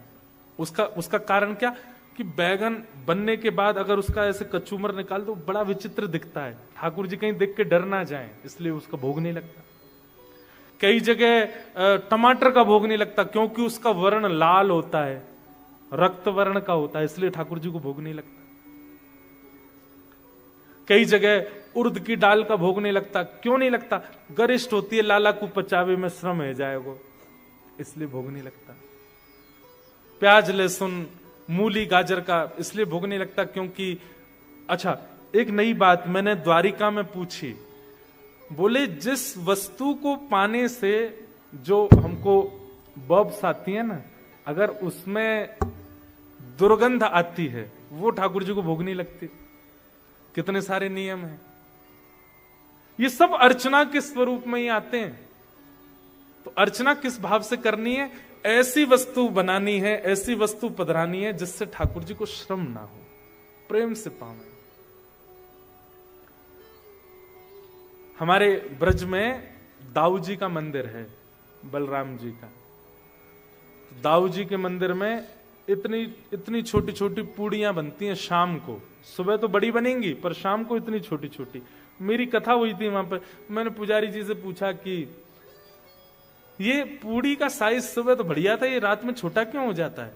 तो बहुत अच्छी बात बोले, बोले हमारे दाऊ दादा 4-5 बजे बढ़िया भांग खा लेते हैं, और भांग खाने के बाद दाऊ दादा ऐसे बैठे रहते हैं। अब उनको यूं रहती है कि अब यार ये पूड़ी तोड़नी पड़ेगी, बहुत मेहनत लगानी पड़ेगी, तो नेक सी पूड़ी ही इतनी बड़ी बनाई कि सब्जी में बोरी खा गए, उसके खंड खंड ना करना पड़े, इसलिए छोटी छोटी पूड़ी। अब ये भाव की अर्चना है। अर्चना 2 प्रकार की होती है, या तो वैदिक, अगर आप वैदिक पालन कर रहे हो तो वैदिक ही कीजिए, और यदि भाव की कर रहे हो तो आपका भाव उसमें प्रधान होना चाहिए, भाव उसमें मुख्य होना चाहिए। अच्छा, एक निज बात बता देता हूं। एक दिन हमने ठाकुर जी का एक अलग सा भोग लगाया अपने ठाकुर जी का। कैसा? जैसे छोटे बच्चों को माताएं रोटी रोल बना के खिलाती है ना,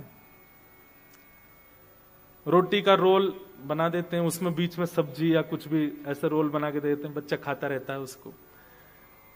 तो हमने भी एक बार ठाकुर जी के रोल भोग लगाए, लेकिन उसके पीछे तुरंत पद लिख दिया, ठाकुर जी ये रोल क्यों खा रहे हैं, सुनाते हैं।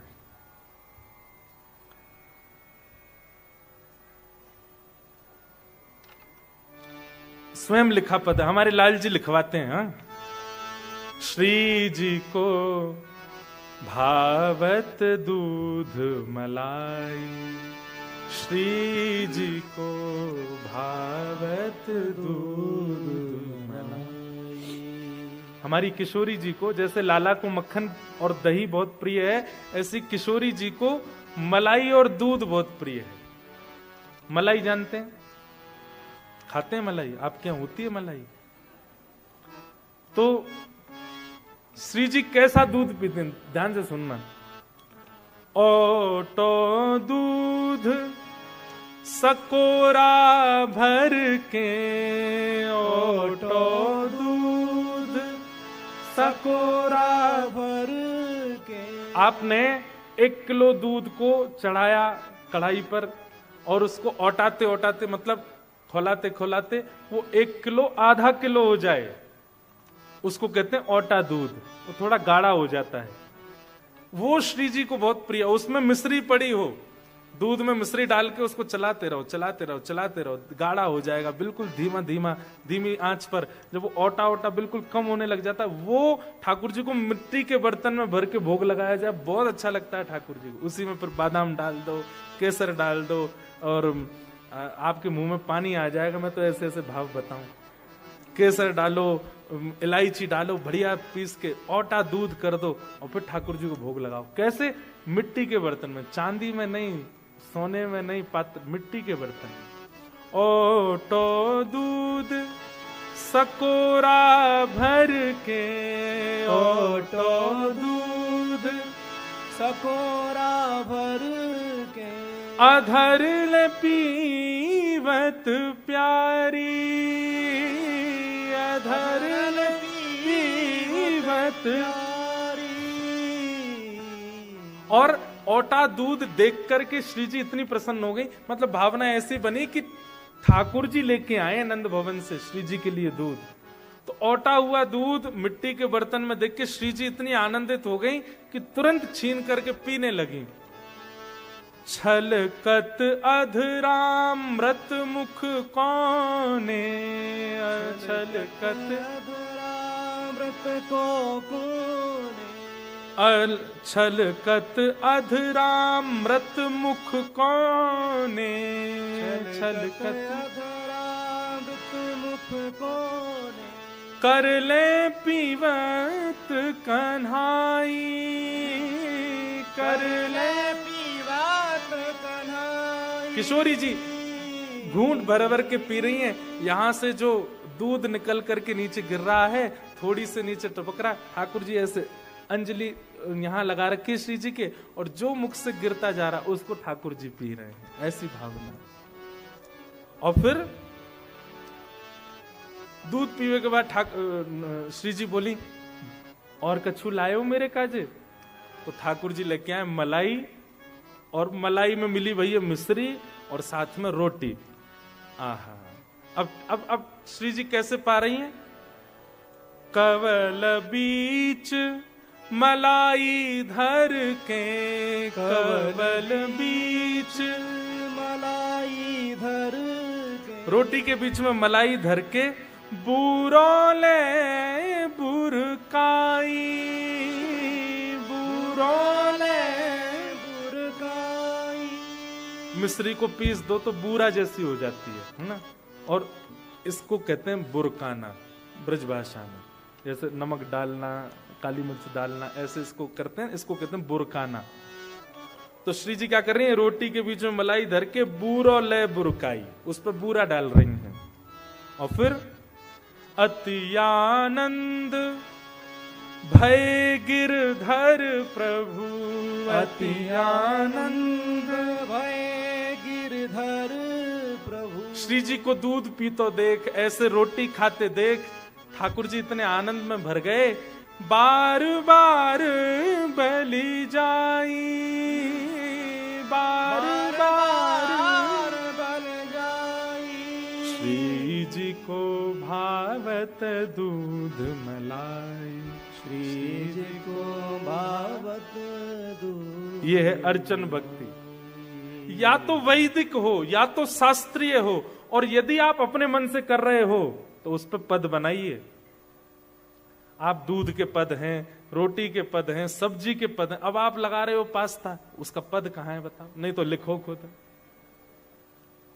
पिज्जा का कोई पद बनाओ तभी भोग लगेगा ठाकुर जी को, क्योंकि ठाकुर जी बिना पद सुने कुछ नहीं पाते। जब तक देखिए ठाकुर जी को कुछ भी निवेदित करना, उसमें एक लीला है। आज आपने अगर ठाकुर जी को नील वर्ण का वस्त्र पहनाया तो उसमें भी एक लीला है। अब सुनिए,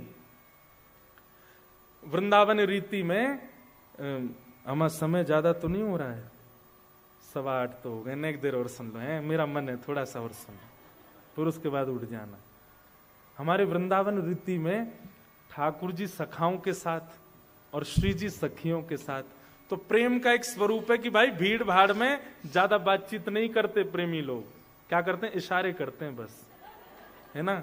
तो श्री जी कैसे इशारा करती हैं ठाकुर जी को, तो आज श्री जी सोच रही हैं कि ठाकुर जी से रात्रि में कहां मिलूं, तो वृंदावन में एक सरोवर है, उसमें कमल खिले हुए हैं, और वहां कब मिल पाएंगे, बोले आगामी पूर्णिमा के दिन मिल सकते हैं।